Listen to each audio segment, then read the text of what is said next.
भगवते वासुदेवाय नमः। भगवान की लीला अपरंपार है।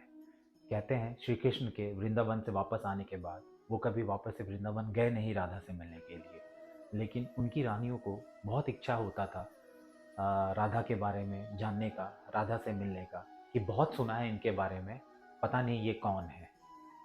तो एक बहुत पुरानी लोक कथा है जो मैं आज आपको बताने वाला हूँ, तो ध्यान से सुनिएगा। एक बार क्या होता है, नारद जी आते हैं और श्री कृष्ण से पूछते हैं कि तुमको सबसे ज़्यादा प्रेम इस संसार में कौन करता है। तो श्री कृष्ण कुछ नहीं बोलते हैं, बस वो बोलते हैं कि मुझे बुखार है और मुझे दवाई चाहिए। तो वैद्य को बुलाया जाता है। वैद्य आते हैं और श्री कृष्ण को देखते हैं और देखते हैं कि उन्हें बहुत ज़्यादा बुखार है और उनका टेम्परेचर भी काफ़ी हाई है। तो बहुत सारी औषधि दी जाती है बट कुछ भी काम नहीं करता है। तो श्री कृष्ण बोलते हैं कि मुझे किसी स्त्री के पैर के नीचे की मिट्टी पानी में घोल के दे दो, उससे मेरा बुखार कम हो जाएगा।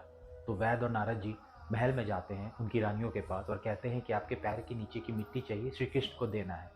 तो उनकी रानियाँ कहती हैं कि नहीं नहीं, हम नहीं देंगे, ये गलत है, हम उनकी पत्नी हैं और हम अपना पैर का मिट्टी कैसे दे सकते हैं अपने पति को, ये गलत है और हमें नरक मिलेगा, हम ये नहीं कर सकते हैं, तो कोई दूसरा उपाय है तो बताओ।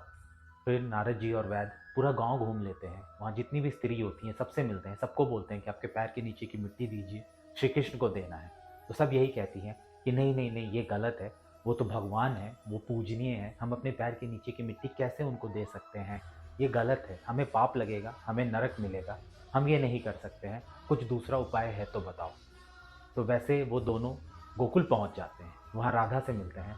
राधा को बोलते हैं कि आपके पैर के नीचे की मिट्टी दीजिए, श्री कृष्ण को देना है, श्री कृष्ण को बुखार है।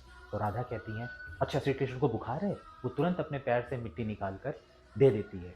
तो नारद जी को बहुत आश्चर्य होता है, वो बोलते हैं कि आपको डर नहीं लगता है आप नरक जाओगी। तो राधा बोलती हैं तो क्या हुआ, मेरा पूरा जीवन श्री कृष्ण के लिए समर्पित है और यहाँ ये सवाल ही नहीं है, मैं अपने बारे में सोच ही नहीं रही हूँ, मैं बस सिर्फ श्री कृष्ण के बारे में सोच रही हूँ। तो यहाँ से लोगों को पता चलता है राधा का प्रेम श्री कृष्ण के लिए। राधा का प्रेम श्री कृष्ण के लिए निस्वार्थ था, उनका पूरा जीवन श्री कृष्ण के लिए ही समर्पित था। उनका प्यार इतना गहरा है कि जब भी हम राधा की पूजा करते हैं तो हमें श्री कृष्ण का प्यार अपने आप मिल जाता है। वो एक हैं, राधा कृष्ण से कभी अलग नहीं है, एक दूसरे के लिए उनके प्यार की तुलना की नहीं जा सकती है। प्रेम और त्याग साथ साथ चलता है। तो जब भी संसार में प्रेम और त्याग की बात की जाती है, राधा और कृष्ण का नाम सबसे पहले आता है।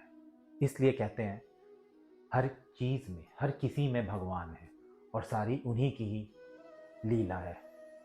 राधे राधे, राधे कृष्णा। धन्यवाद।